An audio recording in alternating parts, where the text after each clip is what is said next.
अगर कोई पूछे ना कि कमबैक किसे कहते हैं, इसकी डेफिनेशन क्या है, तो उसे ना ये कहानी सुना देना। देखो, कमबैक की स्टोरीज बहुत सारी हैं, लेकिन जो स्टोरी अभी मैं आपको सुनाने वाला हूँ ना, इसकी बात ही अलग है। और इसका कारण भी मैं आपको वीडियो के लास्ट में बताऊंगा। एक दौर था जब बच्चे से लेकर बड़े तक हर कोई एक ही बीट पर नाच रहा था। शादियां हो चाहे पार्टियां हो, एक ही बंदे का गाना बजता था। लोग इतने पागल थे कि इसके गानों के चक्कर में कईयों ने तो पीना और कईयों ने दिल खोलकर जीना तक शुरू कर दिया था। कुछ सालों तक इस बंदे का क्रेज रहा, इतना कि लोग इसके अगले गाने का इंतजार करते रहते। बच्चे तक इसके गानों का दिन भर रट्टा मारते। और ये बात उस वक्त की है जब ये ट्रेंड व्रेंड का कोई जमाना ही नहीं था। लेकिन उसके बावजूद जो भी अगला गाना इस बंदे का आता, वो ट्रेंड बन जाता और हर किसी की जुबान पर वही गाना रिपीट होता। लेकिन फिर अचानक से ऐसा क्या हुआ कि ये बंदा एकदम से गायब ही हो गया। ऐसा क्या हुआ कि पैसा और शोहरत सब कुछ अचानक से खत्म हो गया। काम मिलने बंद हो गए और उसके गाने आने भी बंद हो गए। और धीरे धीरे करके लोग भी इसे अब भूलने लगे। वो कहते हैं ना कि दुनिया हमेशा उगते हुए सूरज को सलाम करती है, डूबते हुए सूरज की कोई वैल्यू नहीं होती। ये भी कहते हैं कि सक्सेसफुल होना ही काफी नहीं होता,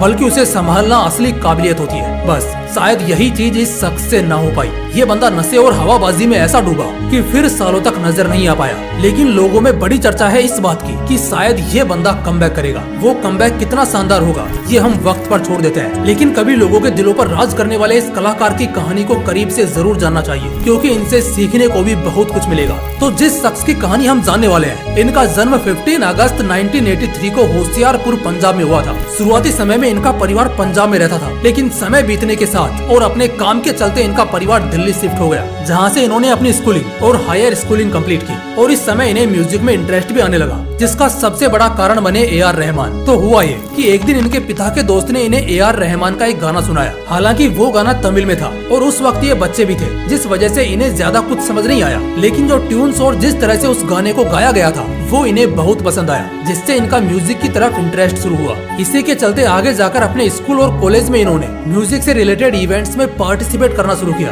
और छोटे मोटे सॉन्ग्स भी लिखने लगे, जिस दौरान इन्हें अपने दोस्तों से बहुत वाहवाही मिली। इसी चीज को अपना मोटिवेशन बनाकर इन्होंने अपनी ग्रेजुएशन म्यूजिक के फील्ड में ट्रिनिटी स्कूल UK से करी और फिर इंडिया लौट आए, फाइनली म्यूजिक में अपना हाथ आजमाने के लिए, जहाँ शुरुआती समय में एक कई सॉन्ग्स के प्रोड्यूसर और कंपोजर की तरह काम कर रहे थे। लेकिन इन्हें इतना तो क्लियर था कि इन्हें इसी में नहीं रहना है। धीरे धीरे इन्होंने कुछ सॉन्ग्स बनाना शुरू भी किया, जहाँ शुरुआती समय में इनके सॉन्ग्स ज्यादातर देशभक्ति और महान लोगों पर होते थे, जैसे कि भगत सिंह और दूसरे कई महान शख्सियत पर। लेकिन ऐसे सॉन्ग मार्केट में सभी बना रहे थे, जिस वजह से इन्हें इन सॉन्ग से जरा भी सक्सेस नहीं मिली और उल्टा कई सॉन्ग्स तो फ्लॉप हो गए। जिसके बाद वो इस तरह से सोचने लगे कि आखिर कैसे सॉन्ग्स बनाए जाएं जो कि सबसे ज्यादा यूथ को पसंद हो। उन्होंने एक दिन कुछ बच्चों को फॉरेन सिंगर के गाने सुनते हुए देखा, जिसमें उन्होंने गौर किया कि बच्चों को ये तो समझ नहीं आ रहा है कि वो सिंगर क्या गा रहा है, लेकिन वो उस गाने की बीट्स पर नाच रहे हैं। इसी से इंस्पायर होकर उन्होंने पंजाबी सॉन्ग को अंग्रेजी बीट के साथ बजाने का सोचा। एक तरह से हिप हॉप को पंजाबी सॉन्ग के साथ जोड़ने का आइडिया, जो कि वैसे तो बहुत अलग आइडिया था, लेकिन उतना ही मुश्किल भी, क्योंकि किसी ने ऐसा कुछ भी नहीं सुना था। इसलिए ऐसा नहीं था कि बस ये आइडिया आते ही सब कुछ एकदम से सही हो गया। ऐसा कुछ आज से पहले किसी ने नहीं सुना था, जिस वजह से इस तरह के गाने बहुत रिस्की थे। ऐसे गाने फ्लॉप होने के काफी चांसेस थे,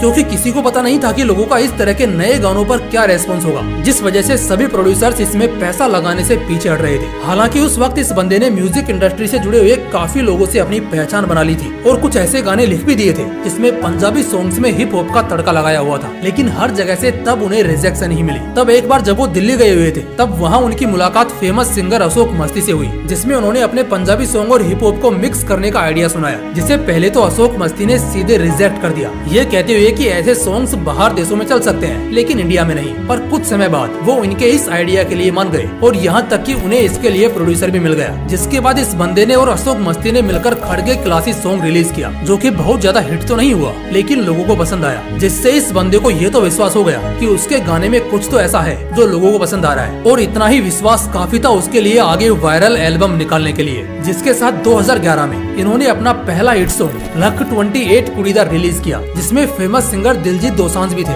और ये गाना रिलीज के साथ ही एशिया के टॉप सॉन्ग्स के लिस्ट में आ गया, जो कि उनके करियर के लिए एक किक स्टार्ट पॉइंट था। लेकिन आगे जो गाने रिलीज करने वाले थे, उसके लिए कोई भी तैयार नहीं था। 2011 के एंड तक इस बंदे ने इंटरनेशनल विलेजर नाम से एक एल्बम रिलीज किया, जिसमें टोटल 14 सॉन्ग्स थे और उसका पहला ही सॉन्ग था ब्राउन रंग, जिसे सुनकर तो मानो पूरा यूथ पागल सा हो गया था। हर जगह सिर्फ इसी बंदे का गाना गूंजने लगा और रातों रात इस बंदे ने अपने इस एल्बम से पूरे इंडिया के म्यूजिक इंडस्ट्री को कैप्चर कर लिया। जहाँ देखो वहाँ पर लोग सिर्फ ब्राउन रंग सॉन्ग सुन रहे हैं और शेयर करते नहीं थक रहे। इसके बाद तो मानो इसने कभी पीछे मुड़कर ही नहीं देखा। एक के बाद एक आगे अपने सक्सेस की आग में घी डालने जैसा काम करते हुए डोप सोप, देसी कलाकार, ब्लू आइज और ऐसे ही अनेकों हिट सॉन्ग्स निकाले जिन्हें लोग बार बार सुनने से खुद को रोक नहीं पा रहे थे। इस चीज का अंदाजा आप इस तरह से लगा सकते हैं कि 2011 और 12 के आसपास, जब ना तो हमारे देश में इतना ज्यादा इंटरनेट का क्रेज था और ना ही किसी के पास अच्छे फोन्स थे जिससे वो इंटरनेट चला सके, उस टाइम पर इस बंदे के सॉन्ग्स मिलियंस हिट करते थे। इसी के साथ 2012, 13 और 14 में इसने जो सक्सेस देखी इसका अंदाजा लगाना भी मुश्किल है। पर इसी दौरान इनके साथ ऐसा कुछ हुआ कि इनकी हालत इतनी बिगड़ गई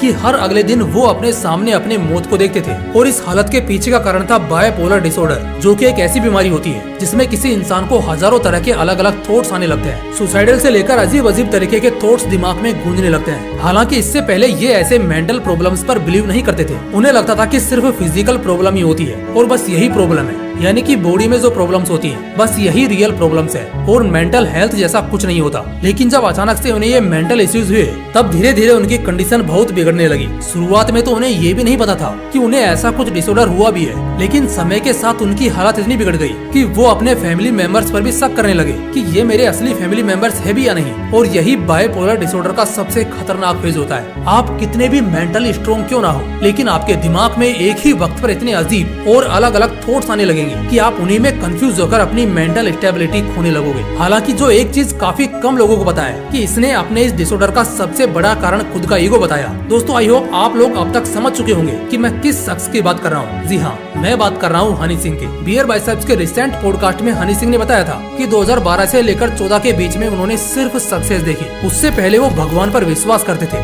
और जो भी उन्होंने तब भगवान से मांगा था वो सब उन्हें मिला। इसी के चलते उन्हें 2014 में ऐसा लगने लगा अब ऐसा कोई सक्सेस का माइलस्टोन नहीं है जो वो छू नहीं सकते, और इसी ईगो के सजा के तौर पर उन्हें ये बायपोलर डिसऑर्डर हुआ। हनी सिंह कहते हैं कि मेरे खोखले घमंड को तोड़ने के लिए ही भगवान ने मुझे ये सजा दी और बस उन्हीं की वजह से आज मैं मौत को इतने करीब से देखकर भी वापस लौट पाया हूँ। इसी के बाद किसी तरह आगे के 3 साल खुद को संभालते हुए उन्होंने वापस इंडस्ट्री में एंट्री ली, लेकिन तब तक इंडस्ट्री काफी ज्यादा बदल गई थी। नए सिंगर्स ने इंडस्ट्री में अपने पैर जमा लिए थे और यहाँ तक कि हनी सिंह का करियर पूरी तरह से खत्म हो चुका है, ऐसी बातें भी गूंजने लगी थी। लेकिन सभी हेटर्स को शांत करते हुए हनी सिंह ने धीरे ही सही लेकिन वापस कुछ हिट सॉन्ग्स के साथ अपना कमबैक किया और कलास्तर सॉन्ग को हिट करवाते हुए सभी को बता दिया कि ये अब भी वही हनी सिंह है जिसने एक वक्त पर म्यूजिक इंडस्ट्री में आग लगा दी थी। जिसके साथ 2024 में हनी सिंह ने 3.0 एल्बम लाकर सबको बता दिया कि अब भी वो वैसे ही हिट सॉन्ग्स बना सकते हैं जैसे कि वो बनाया करते थे। हाँ, इस बात को मानना पड़ेगा कि जो क्रेज हनी पाजी का उस समय था